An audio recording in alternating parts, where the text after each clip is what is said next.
All right, a very good afternoon to you, and you're welcome to Good Afternoon Ghana. Well, we have a lot on the table today. The news will come up pretty shortly, but let me just remind you that taking you through some of the activities that we'll be dealing with and the issues that we'll be dealing with today on the platform, we are definitely going to have a discussion on something that we've been living with, but sometimes we really turn a blind eye to the issue, and that has to do with persons living with autism. There are a lot of mothers that are really struggling today when it comes to autism and the challenges that it brings to the family once you give birth to some of these very brilliant children with special needs, with focus on autism. We'll be touching on that and having a discussion so that you know what to do just in case you have a situation or you face such a situation in your family. It's quite, it can be quite haunting task, and it can be quite almost making you give up just in case you have gotten there.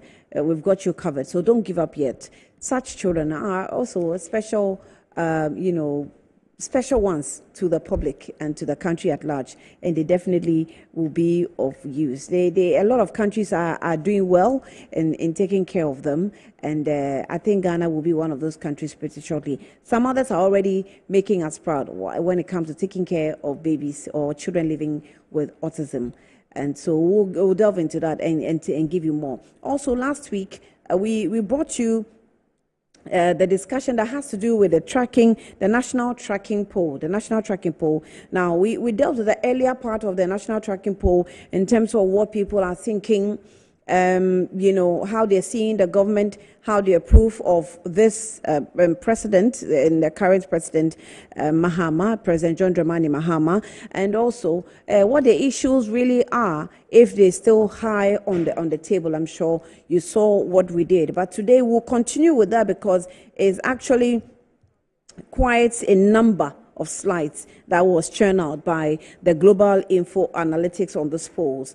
Well, as usual, it has been a challenge for the NPP to accept how the polls is looking like, but we'll still continue today to give you all the details of what it entails, how the poll, churned out, and what is actually telling some of the political parties what they are supposed to be expecting. Today, we'll delve into the primaries area, what the parties will be doing going forward, the next people to take charge after the current leadership of the party is gone. So we'll get into that. Today also, the presidency undertook the program of change of guards, and it happened at the Flagstaff House. We will bring you the details of that later as we go on with the program. So for now, let me cross over to my team members. There's been the issue of drug, cocaine, money laundering, allegations being bandied about, and this government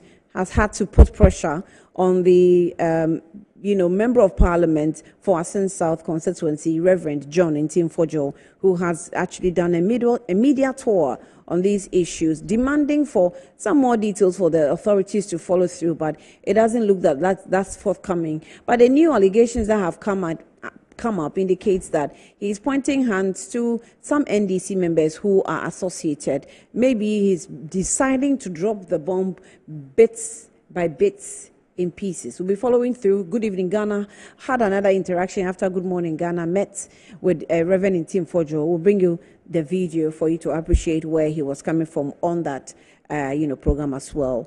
Desi, the star boy, is with me. Good afternoon to you. Good afternoon, Annie. How was your weekend? My weekend was good. I think it was good. Yes. Yes. I mean, it's just unfortunate that I woke up this morning to the passing of Ambassador Sampi. Yes, I was really hurt by that this morning. Oh, yes, everybody was. Yeah. Everybody. I don't know who he doesn't behave to as a father or as a grandfather or as an uncle. He's been really cool anytime he comes around. And exactly. The interesting thing was I was actually going to call him over the weekend. Oh, you were? Oh. Yes, I was going to call him over the weekend. You should probably have. You should have. Because sometimes it happens, I don't know how well you believe or you trust in your intuitions and spiritual communication. I believe in that a lot. Yeah, and you have to begin to do that. Anyway, may you so rest in peace. Amen. Amen. Well, it's now time for the news updates here on Good Afternoon Ghana. I'm Desmond Okrekudan, so we take our headlines now.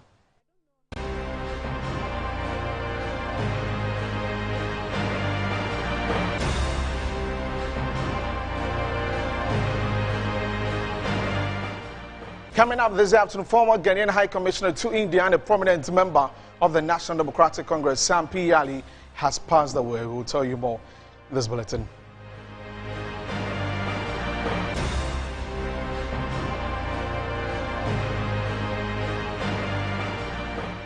Also coming up, the National Identification Authority announces that beginning Monday, 7th April 2025, it will commence the issuance of printed backlog and first-time registration of Ghana cards at all its district offices in the Greater Accra region. And also coming up, authorities in the Jordan New Basic School in the North Dai district of the Volta region appeal for a decent classroom block and other basic amenities. The details of these and many more coming up in the bulletin. Please stay with us.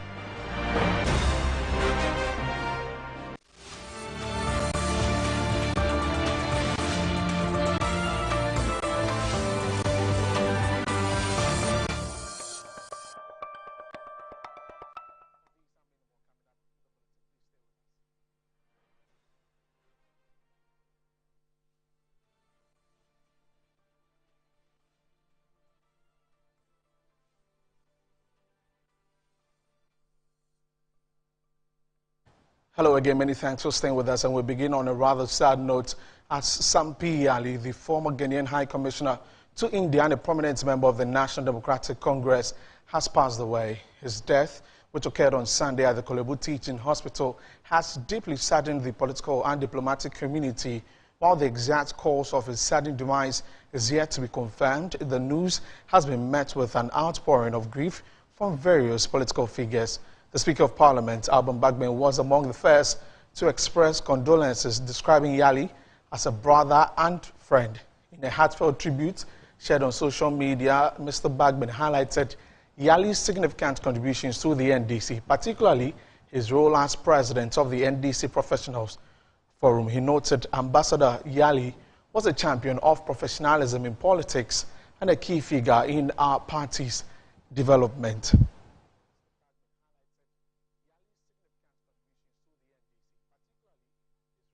Served as Deputy Chief Executive Officer of the National Pensions Regulatory Authority before being appointed Ghana's ambassador to India in 2014 by President Mahama.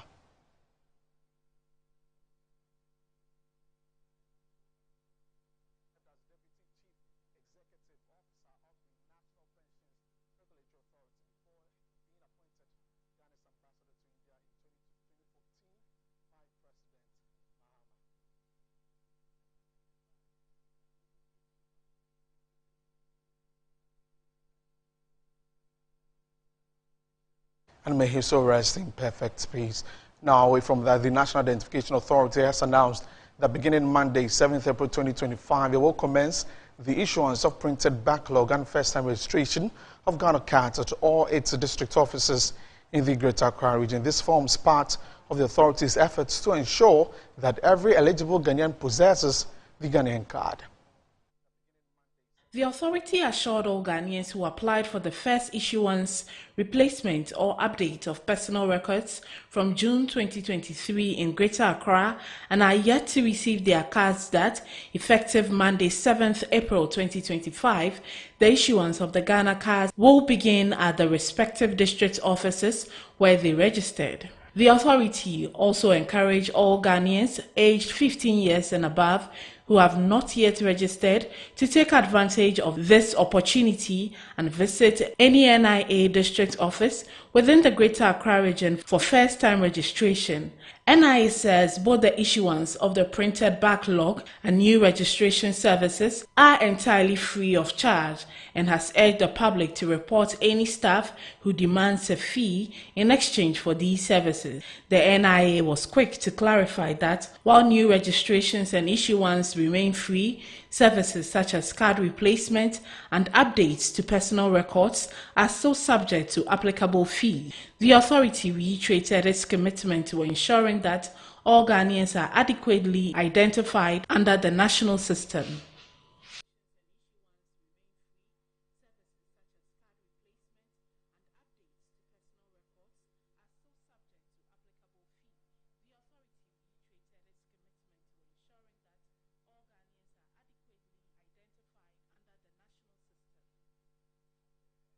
From there, we move to the Volta region, where teachers and school management of the Giordano Basic School in the North Dai district of the region are appealing for a decent classroom block and other basic amenities to enhance teaching and learning.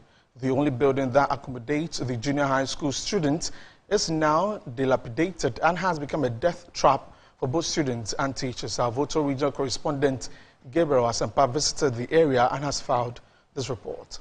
The school, which was established by the community to bring education to the doorstep of school-going children in the area, is facing major facility deficit. Efforts by the community have stalled due to financial constraints, resulting in the decay of the classroom blocks. Rainstorms have completely destroyed the roofing, leaving the building exposed and unsafe. As a result, the junior high school students now have to share classrooms with kindergarten pupils, and sometimes they are forced to learn under trees. Osborne Ahiavi, a mathematics teacher at the school, shared his frustration. The classroom is affecting us a lot. We've been facing so many challenges because sometimes when we are teaching, before the rain will come for it to be destroyed this way, whenever we teachers we are teaching, even the hotness alone in the room is not easy. So sometimes when it is getting to 1 o'clock that way, we have to allow the kids to come under the trees and get some fresh air. So actually we are facing challenges a lot. We are no more using here. We have to manage the classrooms of the primary pupils because we don't have any place to teach or to learn anymore. So we have to manage some of the class of the primary pupils. So actually that is what is happening. When we learn up to a period, we have to vacate the class, which means that we cannot be able to to occupy our lesson or the period that we are supposed to do. Due to that, some of the students don't even come to school at all because when they come, they don't feel comfortable in the class to learn. So it's affecting teacher learning seriously. The school management committee chairman, Sananu Sanyojansi, has been advocating for a change and hoping for improvement in the situation. And then it came to a time that we appealed to the government for a building of a GSS block. But unfortunately, the old one that we were using was blown off by a storm. So hopefully we think the MP will fulfill his promise by putting up a new GHS block for us. So when it happened like this, we brought in the district director of education who came here, and then we sat down and then we shared the classrooms with the primary block. Then we allowed the kindergarten to stay under tree, which is in fact a headache to us.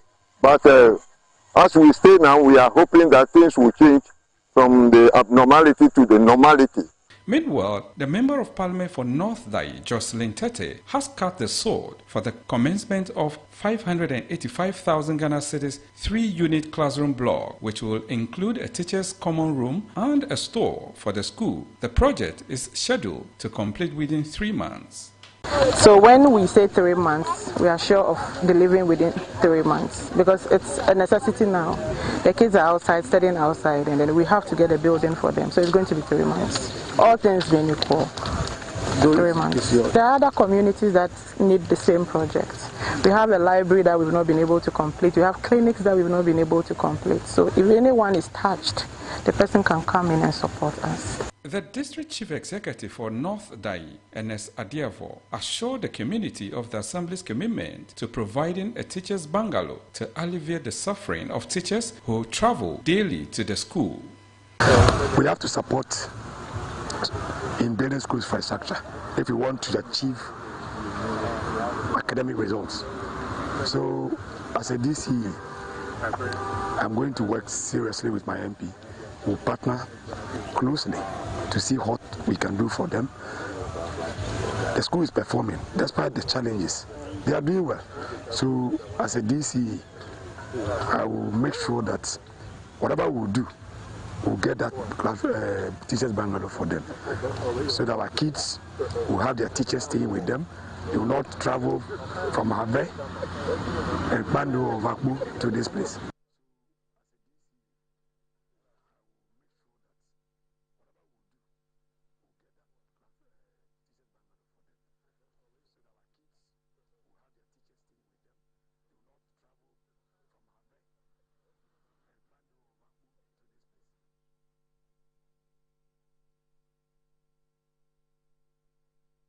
Away from that, we move to the quarters of the New Patriotic Party, and some supporters of Adjosafo have gathered at the party's headquarters today, claiming they were not informed of the suspension of a scheduled meeting.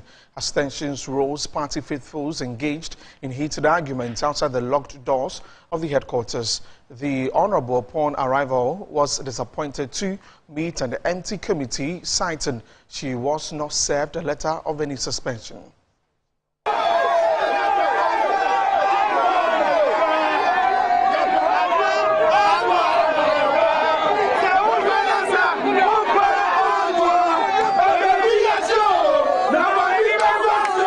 I'm a law-abiding citizen. I'm a lawyer of 23 years standing, and I know what is proper. So when I received the letter, though it's just 1 day notice, I'm here to appear before the disciplinary committee. So I'm going up, and when I'm done, probably we'll talk again. Meaning you've not met anybody yet? I just got in.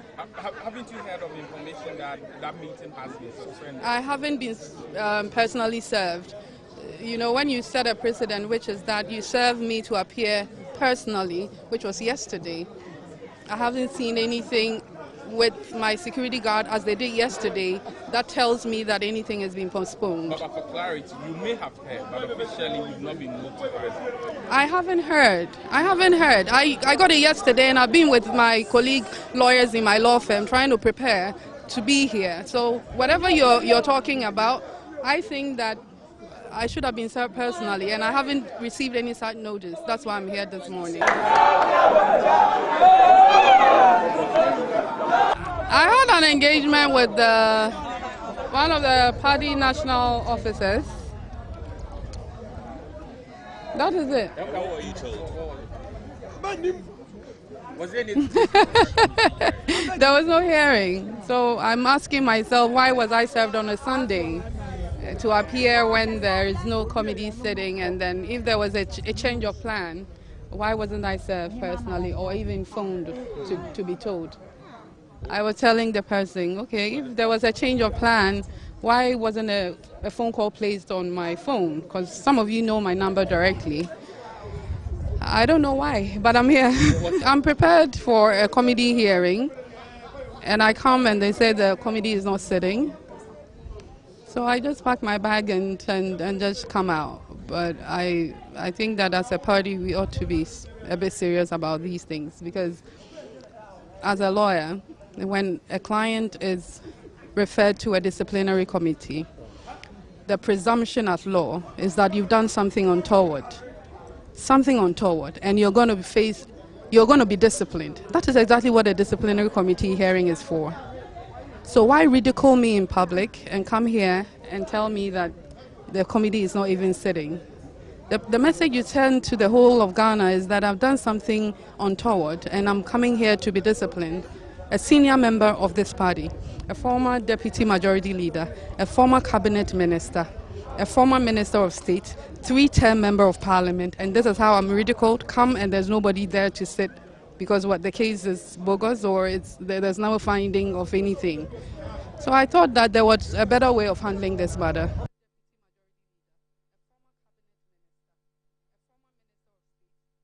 And they have from Adjosafo certainly not happy about how things have turned out, but we'll definitely keep tabs on that and bring you more details of that story subsequently. Now away from that, the Volta Regional Minister James Gunu has called for a collaboration between all municipal and district chief executives across the region to foster a speedy development. Now, the regional minister made these remarks during the confirmation ceremony of the president's nominee in the region. There's more in this report.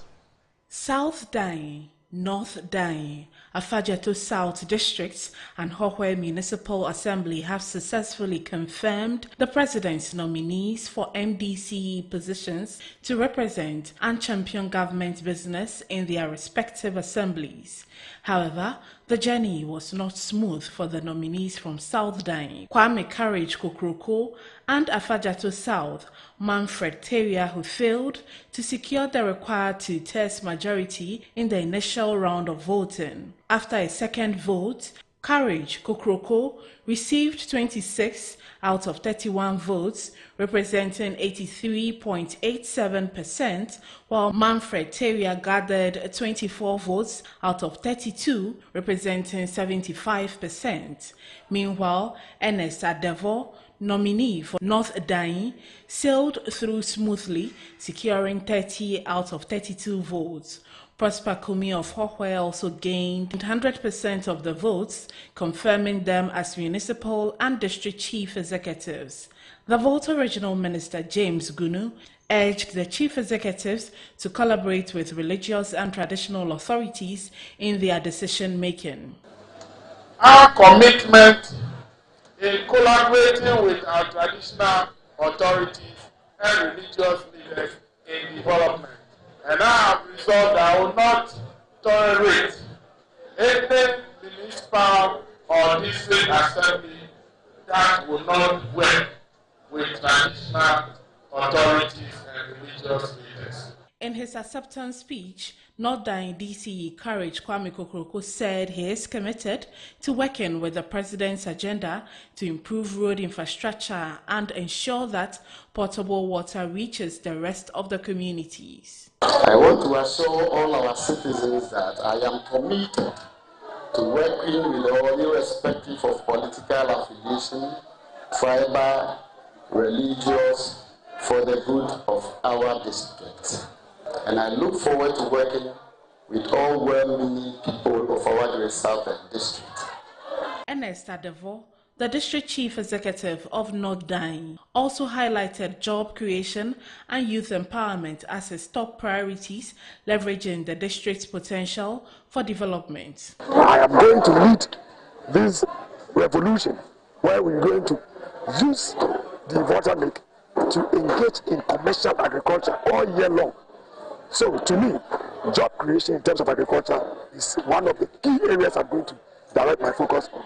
This is an achievement and I cannot disappoint my people. Prosper Kumi, Municipal Chief Executive for Hohwe, pledged to foster collaboration with all stakeholders to ensure the development of the municipality, stating that strong partnerships with private individuals and institutions will drive Hohwe forward.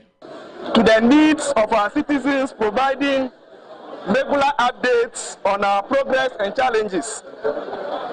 I'll call citizens to account to them periodically. I want to assure you that I will work tirelessly to address these challenges facing our municipality. I'll be accessible and accountable to all citizens. Manfred Terrier, on the other hand, called for unity, urging everyone to put aside differences, divisions, and personal interests. He emphasized that by working together, Afajato South will thrive. I wish to urge all of us to set aside differences, divisions, and personal interests. We have one shared goal, the development of Afajato South districts, and one shared identity are the proud citizens of Afajato. Let us commit ourselves to ensuring every farmer succeeds, every business thrives, and every household benefits from improved infrastructure and social services. So far, 7 out of 18 municipal and district assemblies in the Volta region have confirmed the president's nominees. You're still watching the news updates on Good Afternoon Ghana, and away from that story, in a move to create conducive environment to enhance better operation, Ghana Bauxite Company has officially established a community relations office in the oldest bauxite mining town of Awaso. The initiative is expected to enhance engagement between the company and the chiefs, local authorities, and residents of the mining community. There's more in this report. At commissioning ceremony, the Western North Regional Minister, Wilbert Petit-Brentum, commended Ghana Bauxite Company for its commitment to deepening ties with the community and renewed approach to corporate community collaboration, ensuring that local concerns are addressed and that development initiatives are undertaken in partnership with community stakeholders. I look forward to the fruitful engagement that lies ahead through this committee liaison office. Anything that you think the community needs to know, please let them know. Have a very big notice board at the community liaison office and post all these things there so that there will not be any mistrust. Mistrust actually breeds misunderstanding. So let's work together to ensure the sustainable growth of GBC. The paramount chief of Sefwibakwai, Nana Basape Kujo Ama, lauded the community relations initiative. He also commended the company for prioritizing both investments in the mines and the well-being of the surrounding communities. He highlighted the significance of strengthening relations between the company and the local people, emphasizing that such partnerships will create opportunities for economic growth and social development. The mining operations have brought minimal to no tangible benefits to our communities. The transfer of ownership not long ago to Ghanaian proprietors has resulted in significant improvements in working conditions and community relations. It is particularly commendable how the management has prioritized the welfare of the workers and the surrounding communities. During a recent visit from members of the GBC management team to my palace, the general manager, who we heard not too long ago, Mr. Alexander Jedu, highlighted several initiatives aimed at enhancing employee welfare. On his part, the general manager of Ghana Bauxite Company, Alexander Jedu, reaffirmed the dedication of the company to fostering a positive and transparent relationship with the people of Awaso by ensuring local content provisions are met. He expressed gratitude to the chiefs and residents for their continued cooperation and pledged that Ghana Bauxite Company would continue to operate with a community-first approach. Majority of our workforce, that is 90% of GBC workforce, are within our catchment area. We have supported the construction of Awasu Chief Palace. The company has supported Bibiani Police Divisional Command for the construction of their office complex. The company has supported the construction of Takrady Military 2BN swimming pool. We have supported the celebration of annual festivities of the chiefs and people in our catchment communities, strengthen relationship with relevant government institutions, communities, and key stakeholders in our operational areas. We supported construction of a bridge linking Awaso compound and Atronsu community. We are gathered here to open the Community Relations Office. Clearly, this is in line with our 5th core objectives.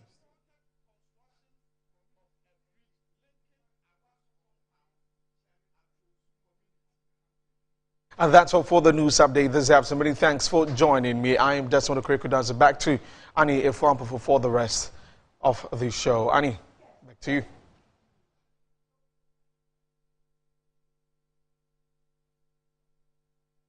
Yes.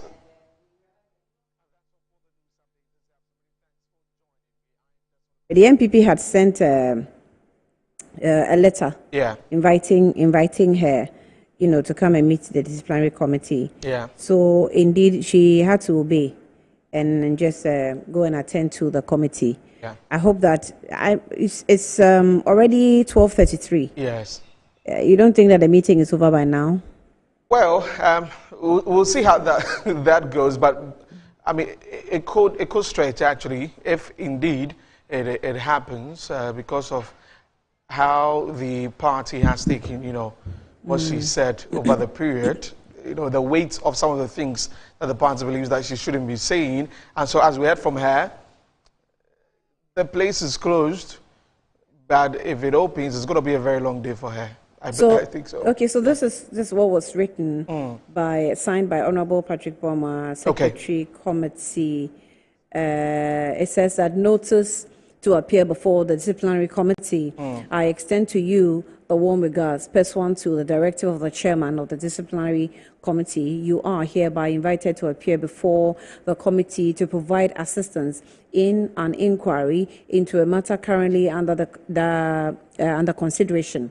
So the details of the scheduled hearing are as follows. Date, Monday, April 7, 2025. And then the time is 11 a.m. 11 a.m. What time did she arrive? Do you know? Well, I'm not able to confirm that, but I mean, I'm sure that she had seen the letter and knew the time. I'm sure she arrived earlier than, which is why the office was so long. Yes, definitely. Okay, so the venue is Conference Room, NPP Headquarters, Asylum Down, Accra. And of course, viewers, that's where we're showing the videos. Enclosed here is a copy of the referral letter from the General Secretary for your reference. So you are advised to present a documentary evidence or witness pertinent to the matter under the investigation. Furthermore, you are also entitled to legal representation during a proceeding should you so rethink or require. So we kindly acknowledge receipt of this correspondence and confirm your attendance. The party remains committed to upholding principles of transparency, fairness, and due process. Your cooperation in this regard is greatly appreciated. Please accept our assurances of highest consideration. Yours sincerely, signed, Honorable Patrick Boama. It's signed for, Honorable Patrick Boama, Secretary to the Disciplinary Committee. William Yamwa is also Director, Finance and Administration, and it's copied to the National Chairman. It's copied to the General Secretary, and then the Chairman of the Disciplinary Committee. Attention, Adjo Asafo. Very interesting one. We'll see how that pans out. Yeah. the rest of the day. So we'll actually cross over to see if we can speak with some of the party executives to bring you some more updates of that, if the meeting is still in session and what we should be expecting in the end. Desi, thank you. All right. Also here on Good Afternoon Ghana, we'll still delve into the issue of accusations and counter-accusations and denials of the cocaine scandals that is being peddled about by Reverend Intim Fojo, Member of Parliament for Asin South constituency, and also the chairman of the ranking member of the Defense Committee. We'll give you some more details of what's happening. He had an opportunity after doing a lot of media rounds.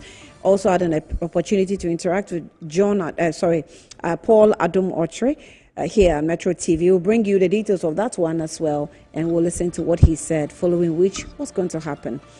We'll bring you also the other part of the national tracking polls that was conducted by the Global Info Analytics. We started last week, went into a few slides of the whole presentation. This afternoon we'll continue and finish it, deal with what the parties are, looking forward to in terms of primaries, who is looking like a likely candidate to come up to lead the political parties. To be precise, the NPP, the NDC, who are now the leading or largely followed political parties that the country, is having today. All right, it's time for us to take a breather. I'll be back and do all these.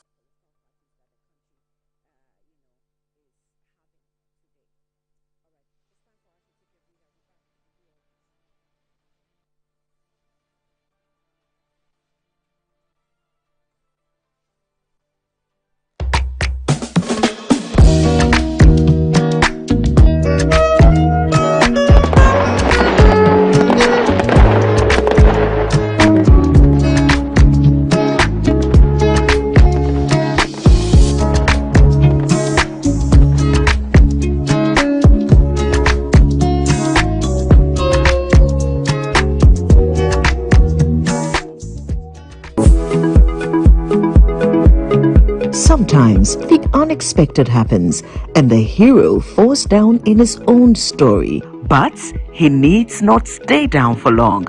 Cosmopolitan Health Insurance is your trusted health partner. Whether an individual building a business, with Cosmopolitan Health Insurance, your medical care is our concern. For the best health insurance solutions for corporate institutions, groups and associations, families and individuals, choose Cosmopolitan Health Insurance from our over 700 accredited health service providers nationwide. Call us on 0302 540 668 or 0501 678 547 for all your health insurance solutions.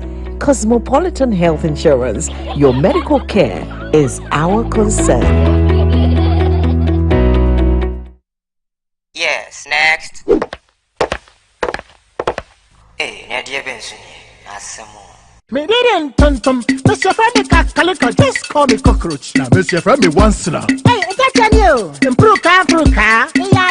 Yeah. Captain Mosquito, double the action.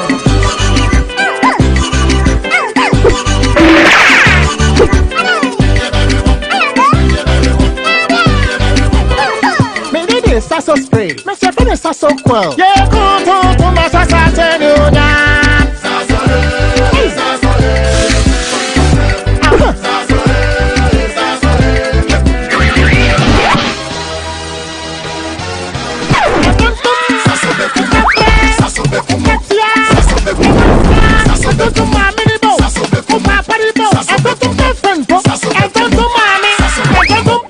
Sasso, come tum preko.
All right, welcome back to Good Afternoon, Ghana. I told you that we had, some interviews to conduct about autism. Autism Awareness Month is what we've entered into. That's April, and every April, the global community observes Autism Awareness Month to emphasize the connection between the neurodiversity and worldwide sustainability initiative. This observance also underscores the importance of inclusive policies and practices in fostering positive outcomes for autistic individuals and also around the globe, while also aiding in realization of the Sustainable Development Goals, SDGs. Now, the theme for the 2025 observation is advancing neurodiversity and the UN Sustainable Development Goals. All right, so that's what our attention will be on this year. Now, let's go on to the phone lines and speak via Zoom, I'm sure, and speak with Thara Bridget Mills, neurodiversity advocate and CEO of Mulan Smart Educational Center. Tharan, are you online with me? Good afternoon. Hi, good afternoon. Hello, Tara. Yes, I'm online. Hi, good afternoon. Right. I can hear you now. Good afternoon to you. You're welcome to Good Afternoon Ghana. And she's CEO of Mulan Smart Educational Center. Also joining us is Victory Mensavi, and he is Special Neurodiversity Education Programmer. Victory, thank you for your time as well. Welcome to Good Afternoon Ghana. Thank you so much for having me. So, let me start off with you, Victory. Maybe according to your name, let's see if we are making some victorious moves as far as autism care is concerned. Give us an overview of how the whole disease is looking today. Are we producing more children living with autism, or the production is gone down? We're giving birth to more children, with that condition. And about treatments also, how are we doing as a country? Okay, thank you so much. So far, we are producing more children with autism. And of course, we are doing our best to make sure that we help them overcome the challenges that comes with autism. It's not easy because we have to create awareness for the society and the educational system to support in helping these children overcome their challenges. So far, it has been great, but we are not there yet. But we believe with support from the society and from the educational system, we'll get there soon. Thank you. So you're saying that we are having more children living with autism. Why so? For now, we are yet to know the exact reason why we keep producing more autistic children. We have not gotten a defined reason, but all we know is that we keep seeing that more autistic children are produced, and their numbers keep increasing by the day. So, are we, as educationists, are we looking for the reasons? Are we on the search of reasons why we're producing these children? Are we on the search? Yes, we are. We are really trying our best to know exactly why we are producing more autistic children. And so far, we haven't gotten a defined reason. So for now, that is all I can say about that. Well, let me bring in Tara. Tara, can you hear us? Yes, I can. Okay. Thank you. Is it? Yeah, I'm listening. Yeah. So just to add up, our environment is actually creating a lot more from what we can actually say.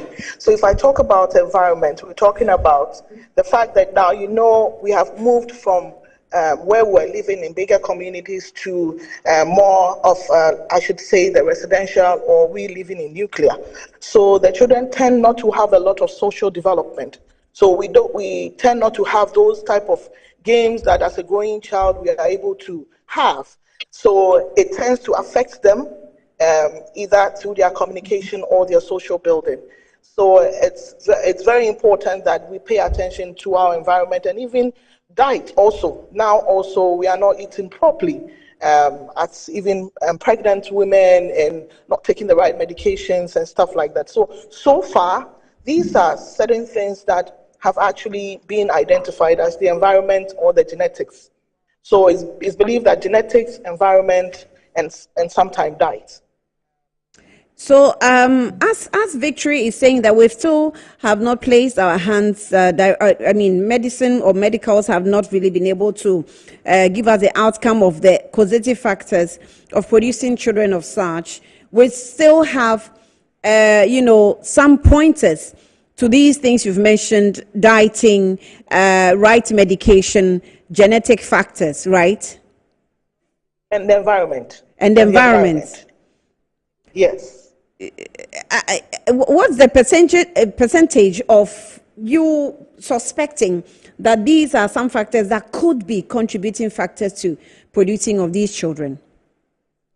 So, per my experience and also working with the children directly, I tend to see that the environment is becoming more of a major factor, aside from the genetic.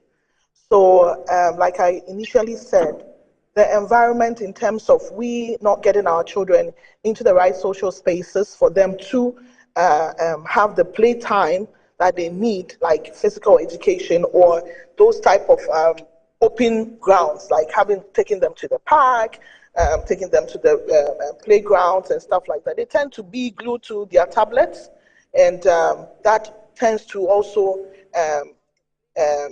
get us to have children that tends to have, even though they were not born as autistic, they tend to have autistic traits as growing children. Listening to the both of you, I get the sense that instead of improving on the situation through childbirth and even caregiving, we are not doing any better as a country. Well, yes, to a large extent. When I look at, for example, if I compare Ghana to, let's say, certain part of the world where children's needs are placed as a priority, I think that we could do better as a country in enabling our children to have the type of support they need, and even ensuring that our schools are actually having some kind of inclusion in helping the autistic child, because most schools haven't built capacity yet in including them in the educational structure. And schools like Molan Smart Educational Center that we have the inclusion, it comes with its own challenges where the neurotypical parents are not ready for their wards to be in a neurodiverse or in an integrated environment. I actually wanted to find out before you got into the educational part, if our curriculum actually captures some of these things to pay attention to children with special needs. Do we have special programming for them in schools, or experts are just, or maybe scientists are just developing the right things and are giving it to schools that have been programmed specifically for children with special needs? Okay, so as a matter of fact, I think that in terms of our curriculum, they are in there. But when it comes to the implementation of those curriculum, it has become a challenge, meaning that even the resources to enable those children to have the support, which is creating some kind of sensory friendly environment for them, is not there. So in terms of our educational structure, it's actually being captured. But the resources to enable the implementation is where the challenge is. And schools building the capacity, because governments to a large extent don't create any kind of support for the private sector, and even at the government sector, the support is not enough. So this is the challenge that we are having in terms of that. Victory, what will you say about this challenge? Is this a challenge looking like a human resource? We don't have the right teachers to handle or special, caregivers to handle these children with special needs. And what can we do going forward? Okay, so like Madam Tara said, the challenge is the implementation, the materials that we will need to help these children when it comes to the educational system. So yes, we develop educational plans for them, but when it comes to the implementation, we lack the resources to help drive this plan and to achieve the goals that we have for these children. I see there's a one social media page of a mother with an autistic child. She's named the page My Journey with Autism, and we've all followed her and seen the fantastic work she's doing with her daughter. And I think through that she's even been able to put up a special needs school for children living with autism. Do we need things like that with parents, to get into areas of that nature? Because I've also seen a video of a parent that you could see that she was very much lacking even in terms of literacy. And so it's almost becoming a frustrating journey for her to be taking care of her child living with autism. What are some of these special things that we have to be doing within the society to bring or to send help to parents of such nature? Because some of them, they can't really take their children to these schools of special needs and even be able to pay for what it requires. And so what can we do? Okay, so with regards to that, I think that it's all about awareness and education. So creating the awareness, just like what we are doing with you this afternoon as part of Autism Month. But the celebration to me shouldn't just be in April where we only talk about autism. It is something that is currently in our society, and we need constant education, constant awareness through media, through training, through creating platforms where parents, like you're saying, can easily access information. And it shouldn't just be an issue for parents who are in those areas. It should be something that we all should embrace, that this is something that is with us and it's not leaving, just like the way we have embraced breast cancer.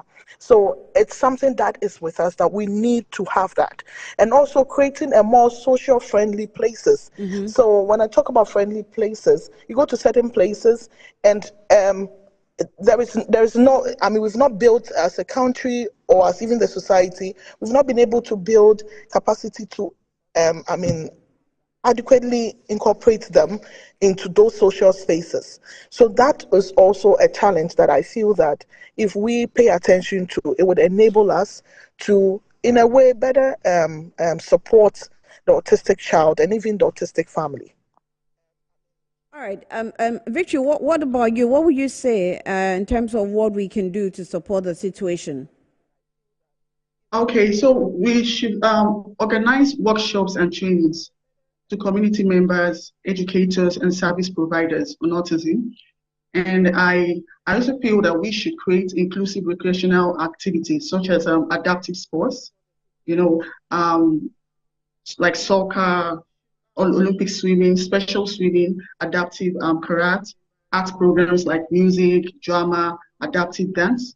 And we should also create a sensory-friendly place, such as parks, playgrounds, quiet rooms, okay, and sensory gardens that are accessible and can cater for these autistic children. Right. Where are we now? Looking at what the goal SDG is expecting us to do in Ghana, what do you think we're doing? I see Tara is telling us that we should create awareness like we've done to breast cancer. I agree. Maybe the media must give a lot more airtime to some of these development, because a lot more parents are coming out with the situation and trying to educate the public on how it is done, how they do it in their homes. So where are we when it comes to our caregiving efforts?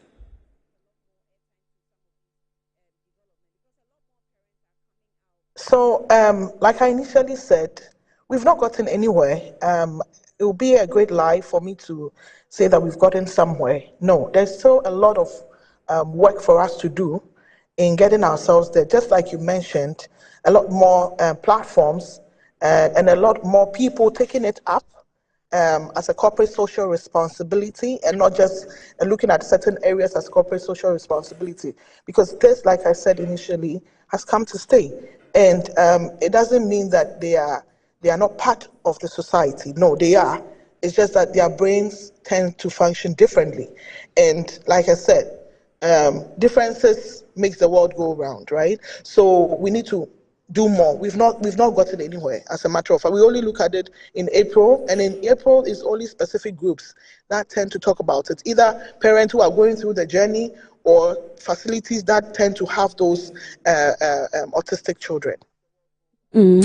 Madam Victory, what can you also say to that with the question I asked? From where you come from, what are we doing? Okay, I feel we are not there yet. We are not there. And I feel because we have not created enough awareness. And we also need support, okay, from the community. And we also need to enlighten people on how to let me come in and ask quite a sensitive question from our background as Ghanaians. I know growing up, when parents produce children of autism, they call it in soba, in a can, meaning a child of water or river or something like that, as you may interpret it. If you, they call it what? Okay. If you visit our villages, do we still have that kind of perception? Yes, it is there. Oh, wow. We even not just the villages, even in the cities, we do have them. Most, like you said, most parents are not really aware of the situation or of how to handle it. And the society, in a large perspective, have not actually also gotten the necessary awareness in terms of dealing with autistic children. So it's still there. That's why they tend to isolate them, which tends to affect their development even the more. Wow. Interesting. Madam Tara, did you hear her? Yeah, I did. I was eager to know if that perception is still there, but obviously it's still very much rife. Yeah. Yes, it is there. It is there. It is that we have so many beliefs. We feel like they don't have to be in the school system. They have to be with the church. I mean, it's good to be in the church, but you need being autistic only means that you need certain targeted plan in order for you to achieve a specific goal. So where we are not able to understand it as a society, we tend to push it to spirituality and all kinds of names. We give it all kinds of names. Yes. All right. Let's just do a quick one to take your final words. I will get back to you. I'm sure we'll have another comprehensive discussion into this, since it's a whole month we're dedicating to autism. And so we'll see where we'll go to the next discussion. But your final words before I wrap up with you. So, okay. Who's going first? Victory, you're going first? Okay, I just want to convey this message to families with autistic children and struggling or seeking for support. I want to let them know that they are not alone, okay? And they are only part of a larger community. Autism is a natural part of human diversity, okay? And they have a right to advocate for themselves and express their needs. And most importantly, we respect them, we value them, and they should access resources and services like we have at Mulan Educational Center, where we offer holistic therapy by a professional team of therapists, inclusive education and recreational activities that can help and is currently helping autistic children thrive. Victory, how much does it take to have your child at an autistic school, special needs school? Okay, it doesn't cost much. That's it doesn't really cost that much. That's very relative. That's very relative and subjective. Okay. or it depends on the level of the condition. Yes, please. Okay, all right. How about Tara? Your last words. So just to add up to my colleague, the families are not alone. Having an autistic child does not mean that the child cannot function in the educational system. They are great kids, and it's just a matter of we giving them the opportunity to also function and giving them the support. So they should reach out, like what my colleague said, Victory said. It's all a matter of reaching out and knowing that we care, we love them, and we appreciate them because we know what they tend to be. I hear they have a very high IQ. Well, these are some of the myths. I mean, they tend to even sometimes do better than what we consider to be neurotypical. It's just a matter, like I said, it's just a matter of we doing a needs assessment, seeing where the child is, and then drawing an educational intervention plan for the child.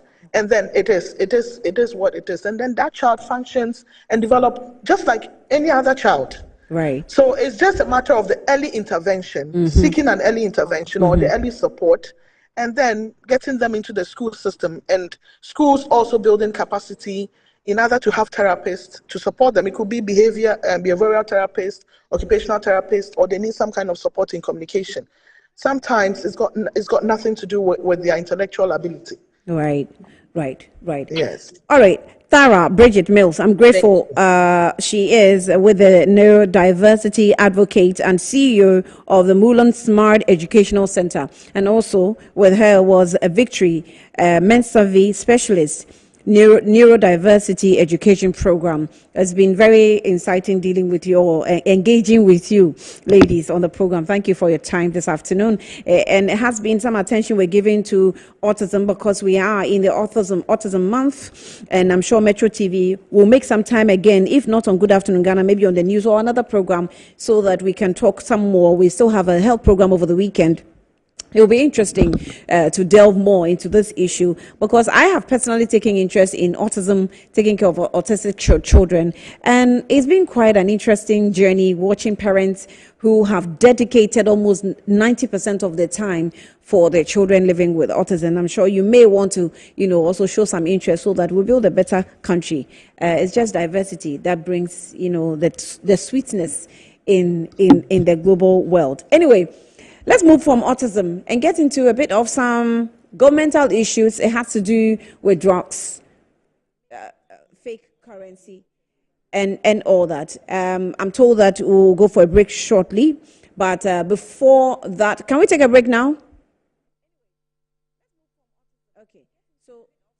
So we'll take a breather. When we come back, we'll give you an interview that was conducted by Paula Demotre with Reverend Intim Fojo about allegations, or wild allegations, I will say, that Reverend Intim Fojo is making about suspecting some drugs or airplanes carrying drugs and using Ghana as a transit point. We'll be back shortly.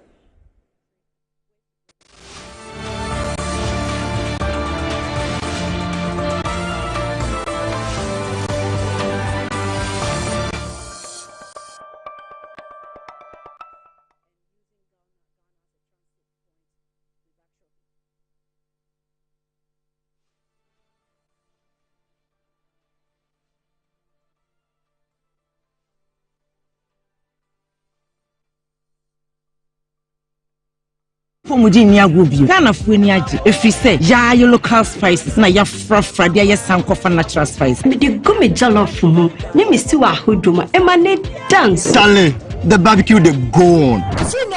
Sankofa natural spices. And one you use 100% natural. Said the happen no. Adofo, mamunye huge mistake. Sankofa natural spices. I'm a brand manager. Of course, I accept only quality and affordable printed souvenirs for my promotional campaigns. I'm the head of academic affairs of a very important institution in Ghana. Of course, we only deal with quality, reliable printing companies for our institution's printing materials. I'm talking about appointed time printing. Appointed Time Printings. We take pride in our extensive print scope that transform your ideas into captivating visual masterpieces. We delve into the core objectives and vision of each print project. Precision printing is at the heart of our printing process as we meet your tight deadlines. Our rigorous inspection, color verification, and overall printing excellence are assured. 20 years of printing excellence. It's always a pleasure working with you to create a vibrant, dazzling printing experience that gives you a masterpiece. Appointed Time Printing, your world of quality and affordable printing.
Welcome back to Good Afternoon, Ghana. Let's cross over and have a conversation with Paul Adumochiri and Reverend Ntimfojo about allegations that he's been making for about a week now. We'll be back with Musa Dankwa of Global Info Analytics to continue with our analysis or what the polls he conducted last week is saying. We'll get to the second bit of it, concentrating on the political parties. Well, so we're going to give you the latest on the aircraft saga. Reverend Ntimfojo is here. Reverend, so what's the latest? Yeah, thank you, Paul. So regarding the two suspicious flights from Gran Canaria, a matter which has been in the news, we are going to do evidence-based presentation to dispute the false claims by Kwacho Fosu and to show you the actual itinerary and how the movements of the suspected goods, how it took place. So Fosu talked about two scenarios. One plane comes, is faulty. Another plane comes, delivers the parts takes up what was in the first plane, goes away. Another air-made plane comes, develops a fault. Another one comes. And he has showed us videos of the first one, and then the second one, he showed that the tire is being repaired. So what do you have? So let's go to the first one. Air-made flight, N823 AM. Okay, so that's the first one. So N823 AM. That's the air-made flight. It's an air ambulance. Can anyone watching this video also go to the same site and get the same information? FlightAware. Just go to FlightAware. It's a platform globally that tracks the itinerary and the flight activities of every flight. So you can come along with us. All right, so where are we? So now we're here, and the air ambulance, air-med flights, N823 AM, first landed from Gran Canaria. Okay. So this column shows where it came from. So this is where it came from. Gran Canaria. And the time it took International Airport. This is the time it took 04:59 AM, and then landed at 9:02 GMT Kotoka. On what date? Exactly 20th March. 20th of March. Okay, this conforms with what Felix said anyway. Absolutely. All right, so this is a flight that stayed on for 5 days. Yes. Whatever it may probably allegedly waiting for to carry away or bring it. This is the air ambulance type This plane? is air ambulance. Okay, it came here on 20th and stayed for 5 days. 5 days. Okay. And then left Kotoka International Airport 1 a.m. to Gran Canaria and arrived Gran Canaria 5.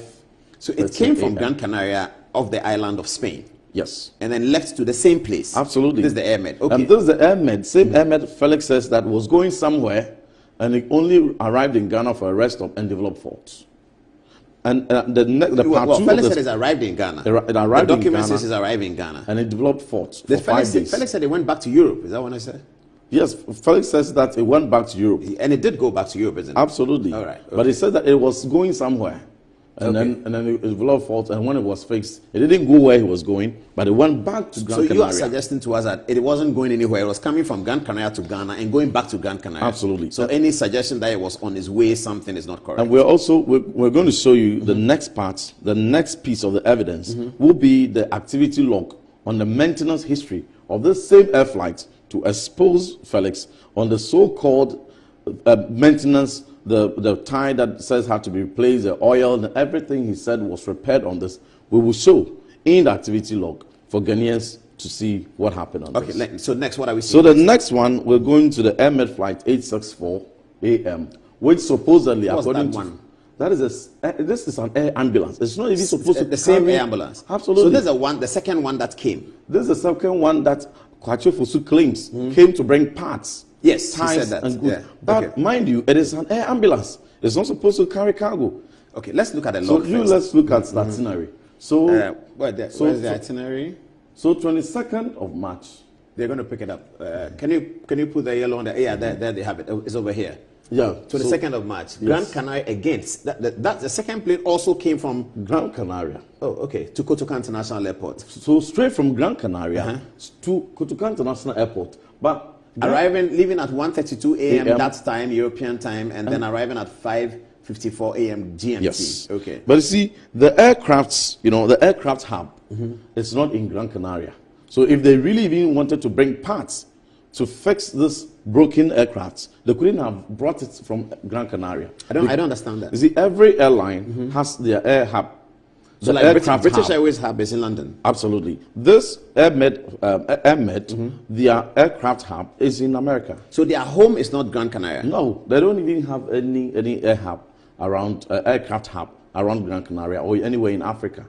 Okay. So if they really had something to bring, they would have brought it from USA straight to the spot where they need to deliver that part. But again, so it couldn't have come from Gran Canaria to deliver ties and parts and gear, because I'll even show you the picture of this particular airline and the fact that it doesn't even have cargo compartment. But let's stay on the history.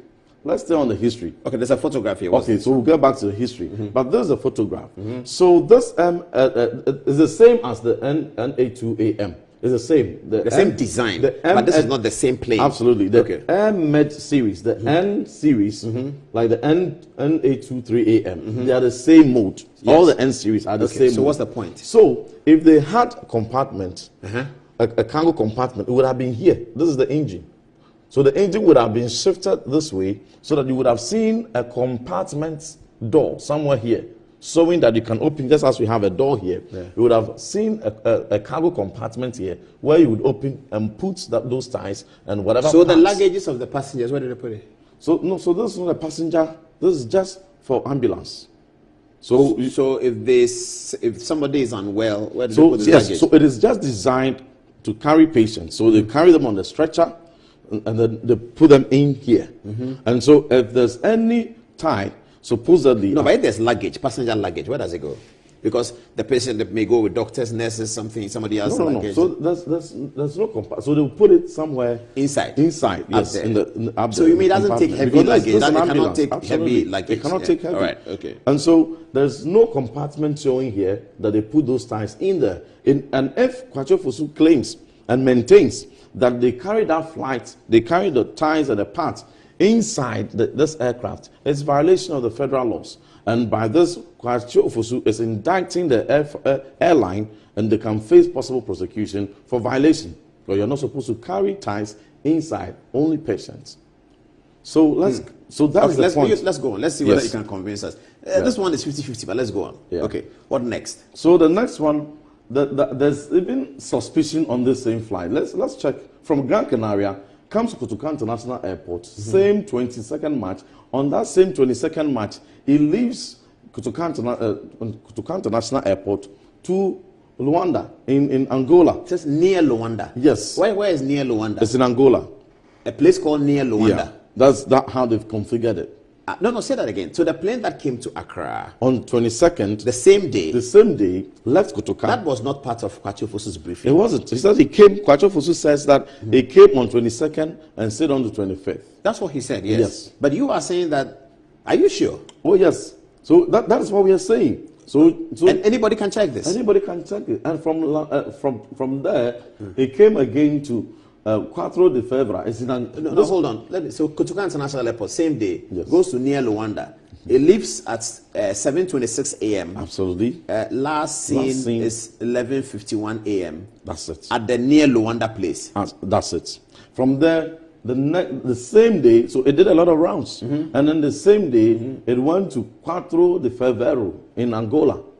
No, is here. It left, yes. Where is that? So, This is 4 de Fevereiro. 4 is here. Yes. 4 de Fevereiro. Yeah.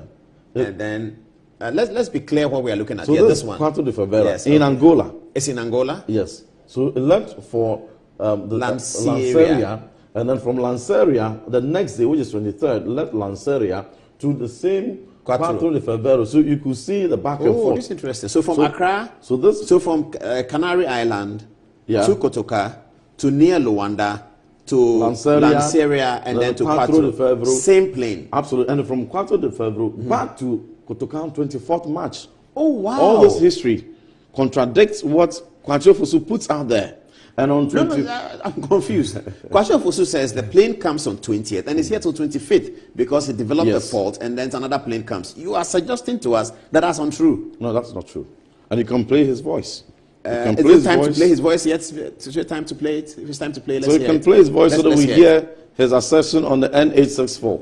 Whilst it was landing in Ghana, it developed a tire burst and some difficulty with its landing gear, and therefore needed to remain here to be serviced. So another aircraft with registration number N864 arrived on 22nd March with ties and flight engineers from Luanda to replace the damaged ties of the aircraft. Now, once this was fixed, it departed the Kotoka International Airport on 25th March. It doesn't tell us is that it didn't stay from 20th to 25th. No, and when he says it had a technical issue, it may not be true because it moved.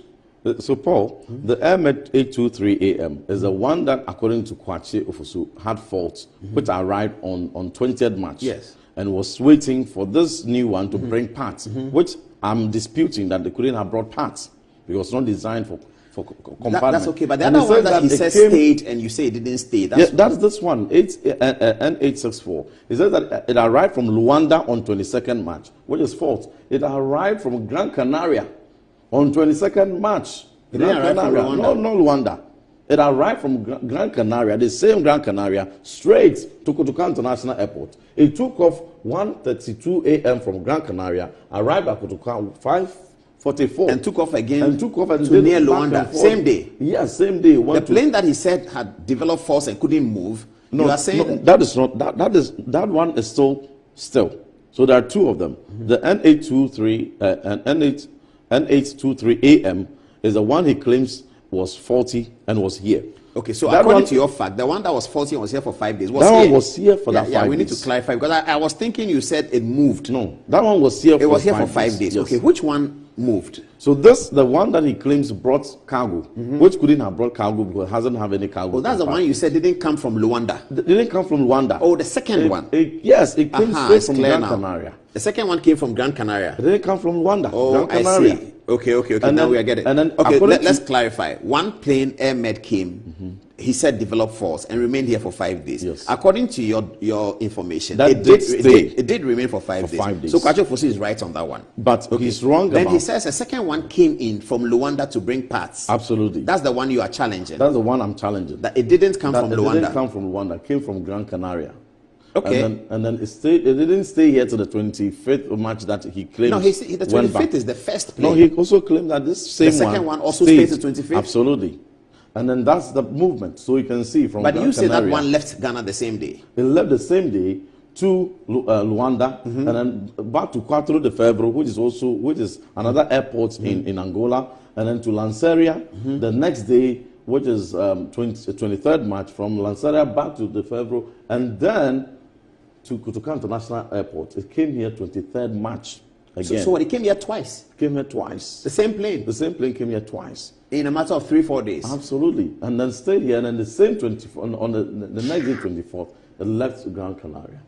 This is interesting. So the second plane that the Felix Kwache Ofosu says came and delivered parts and left on the 25th, did not. It came here, you don't know whether it delivered parts or not. You are challenging whatever it brought, Paul, whatever Kwache Ofosu claims it brought couldn't have been ties. That also calls for interrogation. Whatever he claims it brought couldn't have been ties. Couldn't have been spare parts. Couldn't have been parts. And there's going to be a second part which will follow shortly, which is going to detail the maintenance history. We call it the activity log. We're going to display that also to dispute the so-called faults that he claimed were on the N823. We will open. So that's an attempt or an effort to do some screen touch analysis with Paul Adumochiri on what point he was trying to make. Beyond that, Reverend has sought to mention names or allege that some members associated with the NDC are the ones who he is accusing of this. But I think more information is needed from him. He's been required to provide so that the state authorities will follow through, as they have done with other busts that has happened in the country since 3 months today this government took over from office. We have in the studio with us now Mr. Musa Dankwa, who has joined us too. Let us continue with the polls that we're dealing with last week. Was it Friday? Yes, it was Friday. Okay. So it was a national tracking poll. We started to deal with the government, how the government looks how the president is looking, how the expectation of the people is going, how even the opposition is looking in the eyes of people, how government is performing, how corruption is looking. And I'm sure you remember, if you recall, they think that government is fighting corruption, so the perception has gone down. They have endorsed the presidency of John Dramani Mahama. They've endorsed the government itself. The party in opposition, that's the NPP, is still not looking so good, even though it's difficult for them to accept that this is how the poll is looking like by Global Info Analytics. But still, we'll continue and then give you how the overview of the parties and their primaries activities also, what the poll sought to, bring us the outcome of it. Mr. Musa Dankwa, you're welcome again. Good afternoon to you. Good afternoon. Okay. So we got to, thank you for coming again today. So we go to elections and politics. Let's go. I mean, basically, we had our ears on the ground, and there had been some activities already on the part of MPP as to who would be their flag bearer. So we wanted to take the lead and start speaking to Ghanaians, not delegates, to see who they would prefer to lead MPP in the future. But whilst we are there, we cannot just cover MPP without doing that of the NDC. So as posters, we must equalize. So we equalize that with a long list from the NDC, even though none of them has indicated that they intend to run, but we ran whole long list to see where people stand on the various individuals. So what you see now is that we're going to see who voters prefer to lead MPP. This list we're going to show is by no means exhaustive. We're going to update and refine the list as time goes on. Okay. Because new people would emerge as trying to contest the seat or the primaries, and once that information gets to us, we'll add to the list of people we believe or might have heard are interested, so that we can have a broader view of what people think about them.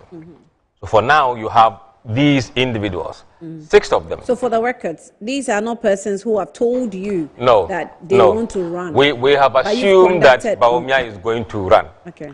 We've assumed that Kennedy is going to run. And in fact, we've seen jostling by their various camp to indicate that or to suggest that. So we have no reason not to believe that they won't run. Edichum has not spoken, but his name is out there a bit, so we added him. And this Kwabena Japan was previously a contender, so it's fair to bring him in just in case he decides to go back into the race, into the ring again to see how he fares. New entrants per our hearing is Brian Achampong. He's never run before. We are bringing him in this race because of grapevine, what we are hearing on the ground. He could be another contender. And then the almighty Francis Adainimu, the veteran who is still, we believe, might throw his heart in the ring again. Okay. Now, when we went to Ghanaians to ask them who they prefer to lead MPP, this among all voters, Bawumia is on 48%. Kennedy 25% roughly. Osei Edichum, Doctor, 12.5%. Kwabena Ejapon, 7.3%. Brian Achampong, 4.2%. And Adainimu, 3.0%. So far, according to views of Ghanaians. If this list changes along the line, we will update it, and the new list will be out in the next poll, which will be in July. Now, we disaggregated the data into the party affiliation of the respondents who are backing each of the candidates. Okay. So if you take a look at the MPP, 11% of the MPP self-acclaimed sympathizers opt for Yao Edichum. 22% of them are opting for Kennedy Japan. 57% of them are opting for Dr. Bawumia. 3% for Brian Achampong, 3% Adainimu, and 5% Kwabena Ejapong. So this is how it looks in the MPP. Now, among the NDC, 13% of them prefer Edichum, 26% prefer Kennedy, 44% prefer Bawumia, 4% Brian Achampong, 3% Nimo, and 9% Kwabena Ejapong. If you look at the floating voters, 14% of them prefer Edichum, 27% prefer Kennedy Japan, and 44% prefer Mahmoud Bawumia. 5% Brian Champon, 3% Nimo, and 7% Kobna Ejepon. So these are the main two blocks of party affiliates that are really shaping the 48 and 25% support that the various candidates have. So even within the NDC supporters, Dr. Baumia, yes, is the preferred candidate. It's the preferred candidate. We don't know why. So is it a genuine affection? Well, it's not for you to know why, at least for now. For now. Okay. We don't know why. And then if you look at the regional breakdown of the support for each of the candidates, you could see that in Ahafo region, Baumia on 34, Kennedy on 26. I'm going to focus on the top two. In the Ashanti region, Baumia 57, Kennedy 11, but look at Edichum in Ashanti region, 23%. That's quite big. And then in the Bono region, Baumia 5-2, Kennedy 19%, Edichum 11%. If you come to Bono East, Baumia 43%, Kennedy 24%, Edichum 12%. In the Central region, Baumia 35%, Kennedy 43%, and Edichum 9%. When you come to Eastern region, Baumia 48, Edichum 5%, and Kennedy 33%. In the Greater Accra region, Baumia 45, Kennedy 32, Edichum 13. The Northeast region, Baumia 71, and then Kennedy 22. In the Northern region, Baumia 64, Kennedy 16%, Edichum 6%. If you come to Oti, Baumia 36, Kennedy 33%, Edichum 18%. In Savannah, Baumia 44, Kennedy 19%, Edichum 13%. In the Upper East or Upper East region, yes, 39 for Baumia, 23 for Kennedy, and 8% for Edichum.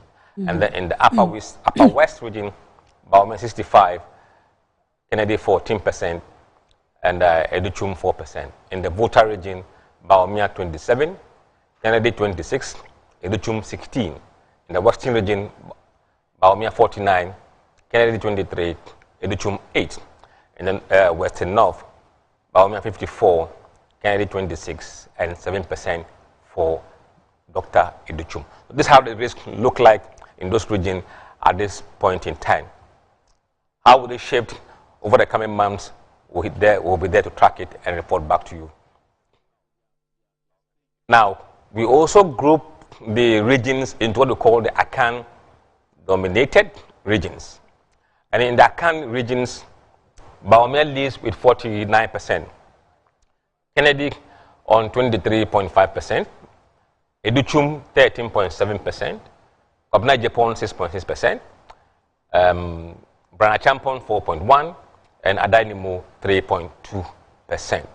But when you look at the northern regions put together, all the 5 northern regions, Baumia is on 57.7%, Kennedy 18.5%, Edichum 6.1%, Kobna Japon 8.7%, Brana Champon 5.3%, Adainimo 3.6%. And then if you put Volta and OT together, Kennedy is on 30%, Baumia on 30%, sorry, Kennedy on 28%, Edichum on 16%, 9.9% Kobna Japon, Brana Champon 9.5%, and then Adainimo 5.9%. So this is the look for the MPP race as it stands right now. Okay, okay. And just for the records, please, these are persons that on suspicion are being, may contest. Pinned or may contest. And may contest. As and when it changes, I'm sure the next poll will capture absolutely, the picture. Okay. Absolutely. Then we took a look at the NDC. As I mentioned, look, people are saying that it's too early. It's not my fault. Once people are there jostling for MPP, we can't go there without NDC. That we cannot do. Otherwise, you'll be branded as MPP or vice versa, NDC. As giving too much attention to MPP. Exactly. So we have to equalize things. Even if it's the wrong timing, so be it. That is life. We have to do that as process. One of the polls that you conducted that really caught my attention, I loved, was the MP primaries. Was it the MP primaries? Yes, of the political parties. And it was interesting because you could tell that now most of the MPs were interested. And all of them were seeking, they will call me, can I have the, the polls?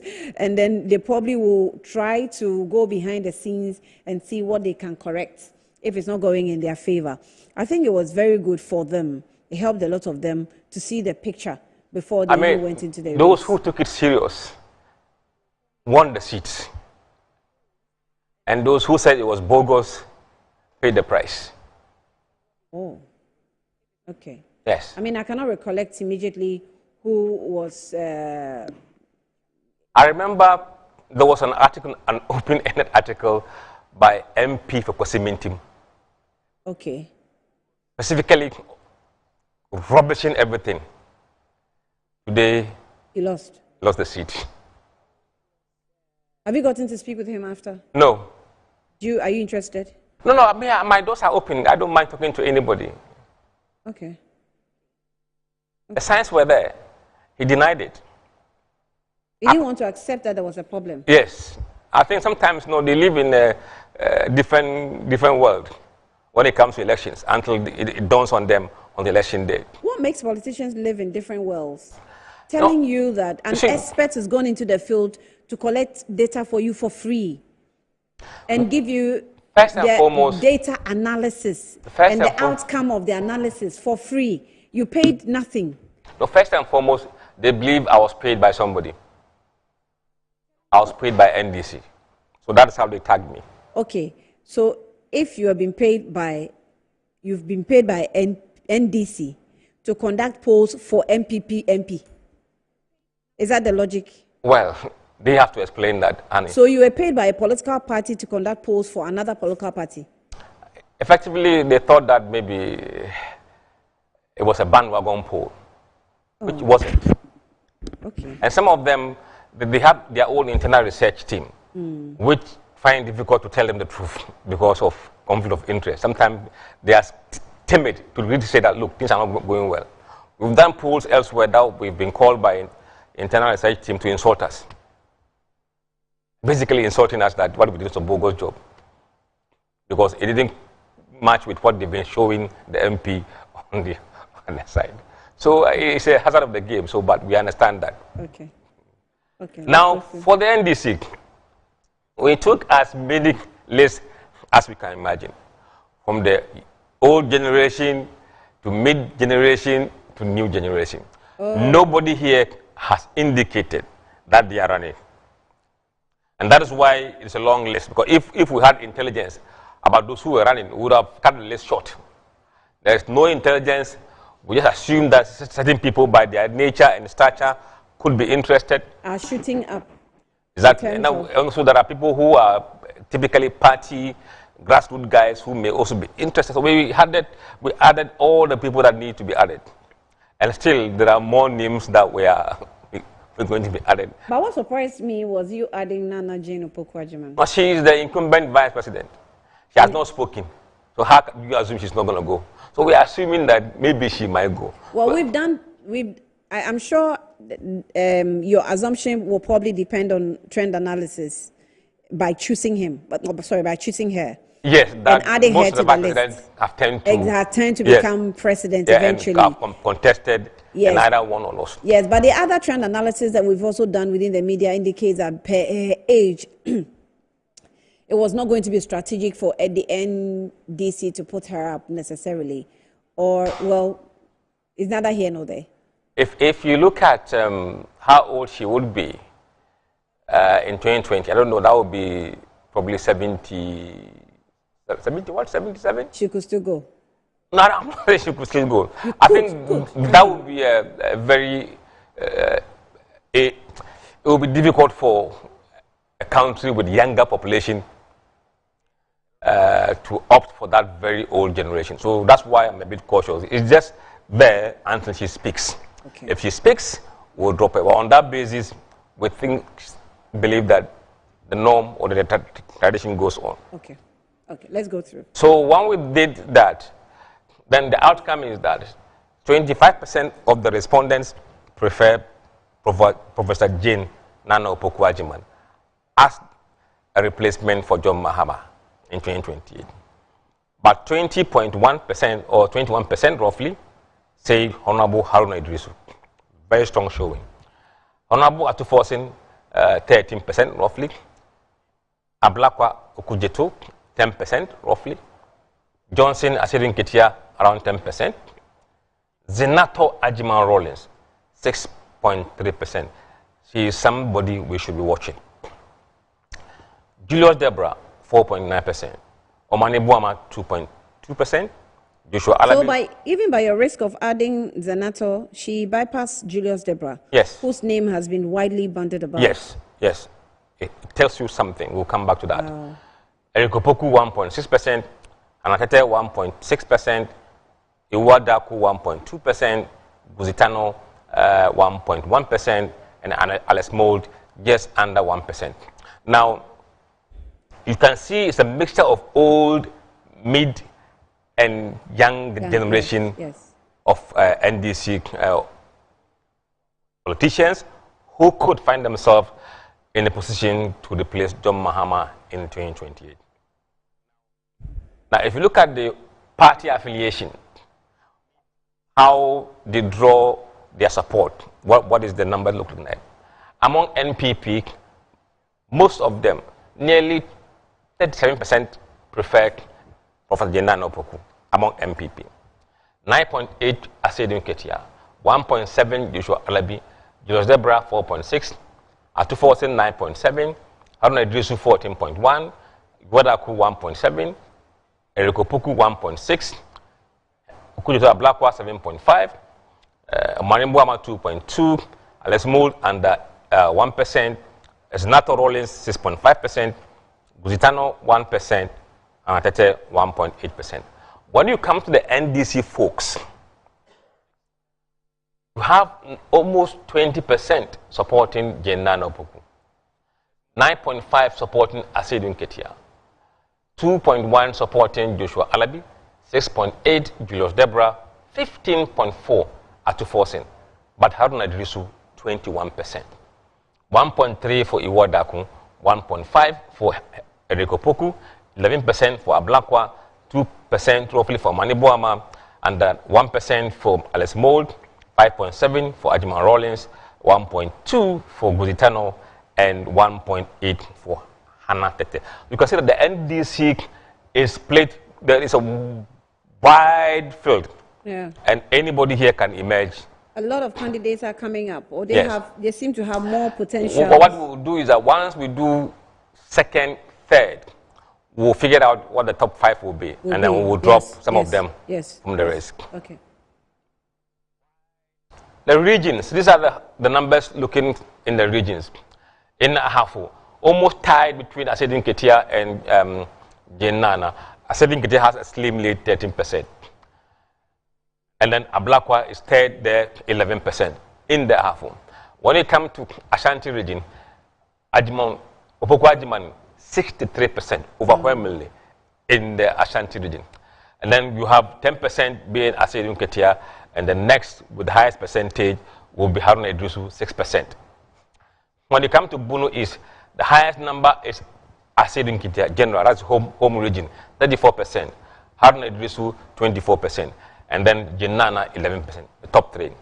In the Bunu East, you have Ablakwa, 23% leading in Bunu East, followed by Haruna, 20%, and then Jenana, 14%.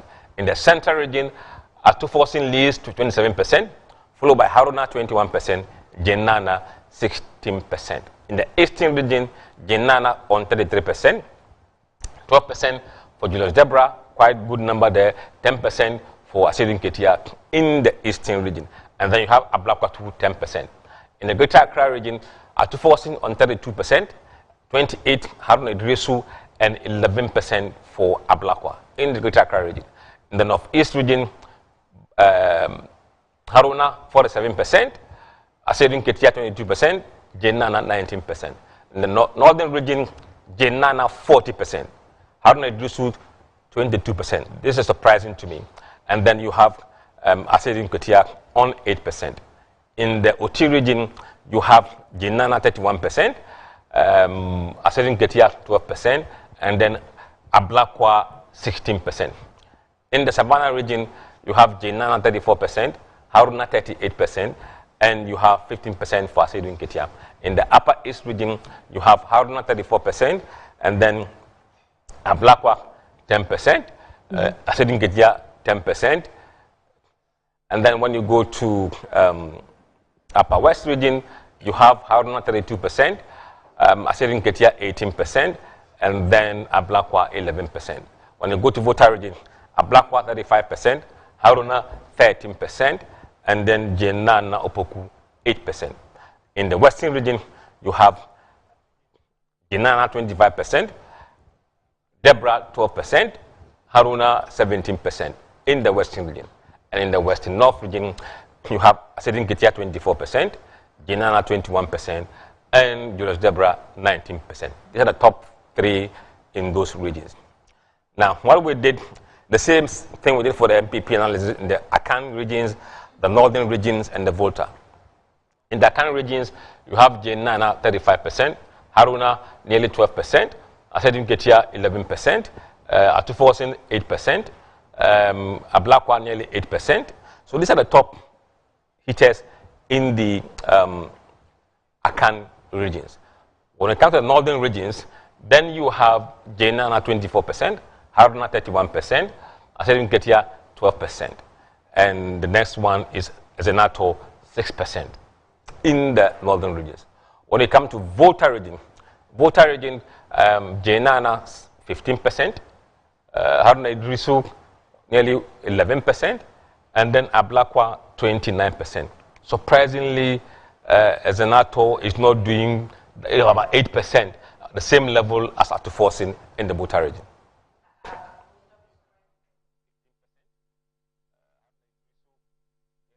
I think she's more linked to the Akan side than the probably traditionally daughters of Akan mothers tend to follow their family. Okay. Now, what we did also is look at the top 5. Okay. If we remove the rest of the candidates and focus on the top 5, how does the race look like?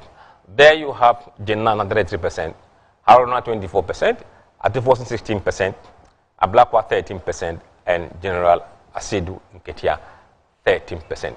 So you can see that there is 2 old generation candidates in the race, and then the mid generation and the new generation. Wow. Is the Atufosin showing that, sort of surprised everybody? So, but let's go on. Yeah, we'll see. As time goes on, we'll see. Now, if we remove all the old guards and say this might be a contest of new generation, how does the race look like with only new generation candidates? Haruna Idrisu 37%, Atufosin 25%, Ablakwa 21%, Zenato Ajimarolins 12%, Manibuama nearly 5%. So this is the new generation NDC going forward, if the race is to be limited to younger generation. Of course, this is the baseline study. There will be polls and polls and polls and polls coming in the future. So this is how the NDC race look like. Okay, I have a minute, but let me ask you about the Haruna Idrisu showing. Please, for the records again, this is all probability polls. Yes. All of them, both MPP and NDC. Yes. The candidates have been picked on assumptions, and so as and when they confirm, I'm sure by that time another polls would have been conducted and we'll see the real picture. But if by July they haven't confirmed, we're still going to go ahead. I don't think they will confirm. They won't confirm. No. Even except for the old guys who may want to contest, and you may hear them on the ground. But these younger ones, they'll be focused doing their job. But we're already seeing Dr. Baumia and Kennedy Japan on the grounds. I think we'll begin to see their activities on the ground. We've already seen them visit some victims, and we have their fan groups, kind of galvanizing themselves on social media. We've so you can see flyers flying around. Yes, so for them, at least 2-3 of them, you can figure out. But the NDC, the race is quite silent. Okay. We don't know who is going. Okay. Once you deny that you're not going, your name will come out. Okay. Once you don't deny, we'll keep your name there. I know this is based on probabilities, but Haruna Idrisu, how is the party going to handle Haruna Idrisu again just after the exiting of former President Mahama? I would always, current president. I would always advise people to stick to data. sometimes our sentiments, our feeling may not be what prevail on the ground. I have had my own theories. It might be difficult to have Northern go and Northern come, but that assumption is being challenged as we speak. So nothing is off the table. Okay. And I believe the way the Ghanaian voter is moving, these are younger people below 40 years of age. They may be radical in the way they think, and nothing should be off the table for them. Is the NDC extreme when it comes to selection of persons to No. lead the party? No. They are not extreme. They're not extreme. So they consider persons that are appealing to the grounds. It's what they may in the end elect. Okay. There may be some argument and counter-argument, but Yeah. at the end of the day, the decision must be based on data. Okay. And not any sentiments or emotions. Okay.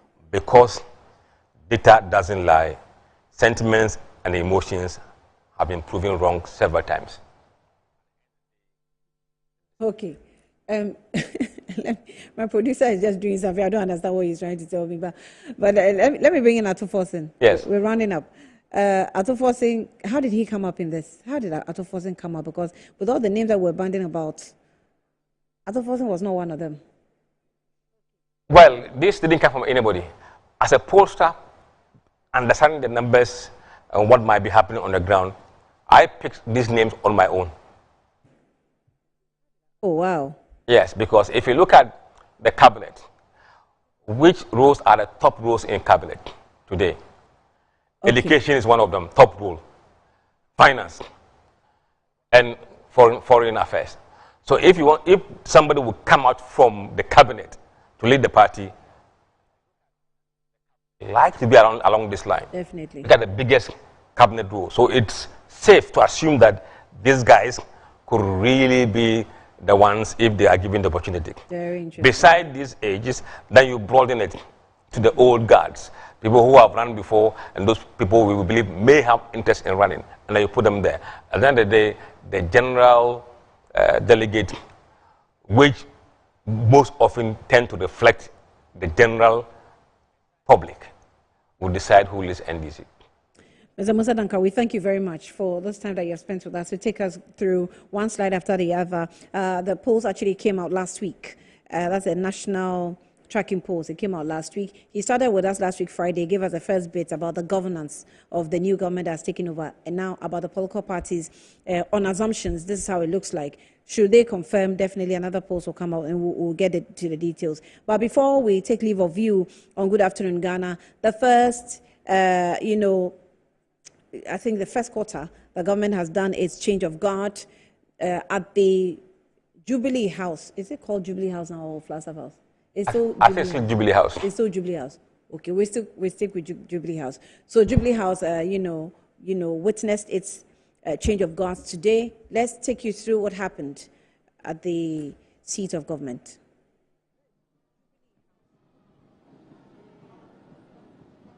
Now are the new guards made up of troops drawn from the Ghana Air Force.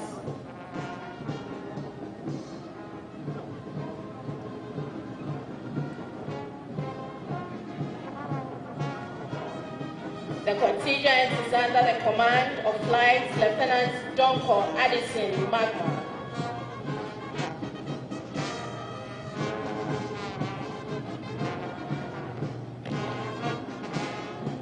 The color ensign is Flying Officer Michael Justice Watting.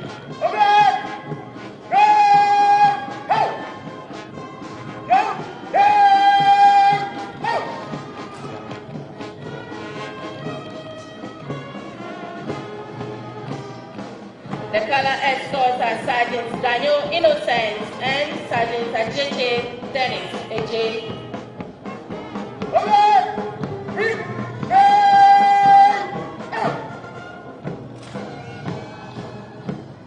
The duty warrant officer is Warrant Officer Class 1 Bento Michael Appellate. The new guard commander is Sergeant Note Godfrey, and the bigler is Aircraftman Class 1 Victor Sistos.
Witnessing the ceremony today as special guests to the presidency are students and their teachers from some selected schools in the metropolis. As we await the arrival of the president, please allow me education and a commitment to his community. Father Dean established the Alokoshi School in the humble brick chapel of St. Andrew's Anglican Church. As the school's reputation grew, so did its students' body.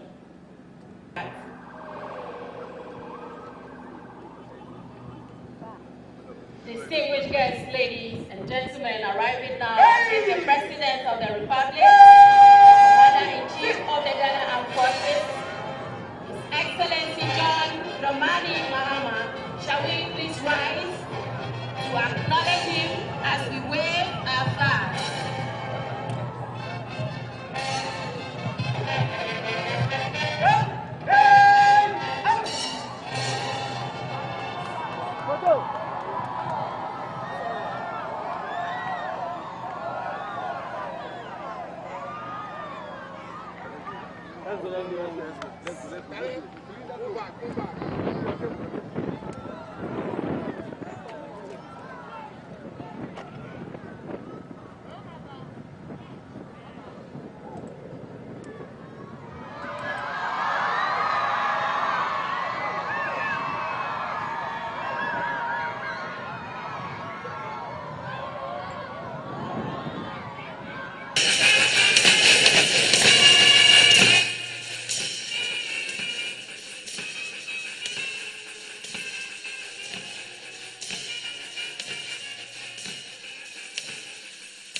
I'm sorry. So on this note of the change of guards, we wrap up on Good Afternoon Ghana. I came to you live from the Kiabwahima studio at North Ridge. I've seen someone's comment. I just want to read the comment. It says that, Anyampo, for your job is hard. It is.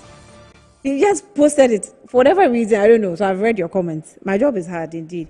However, let's wrap up here. And then also, we also want to send our condolences to the family of Ambassador Sampi Yali. He has taken leave of us. We at Metro TV here, we choose to celebrate him, a very, high standard statesman who has been with us, help us fight Ghana or fight for Ghana for the benefit of the youth. He's loved by the aged. He's loved by the youth. He's appreciated by all. He was a friend to Good Morning Ghana platform for so many years before he became an ambassador, and then even upon his return, he came back on the show. So Ambassador Sampi Yali definitely should rest in perfect peace. We thank you for the support you have given to all of us as youth and as adults. All right, at this point, or on this note, we wrap up Good Afternoon Ghana. We're back tomorrow with a program. Akwesi Free will be sitting in, and I'll be back on Wednesday to give you some more discussion of the issues that we're dealing with in the country. Thanks for watching.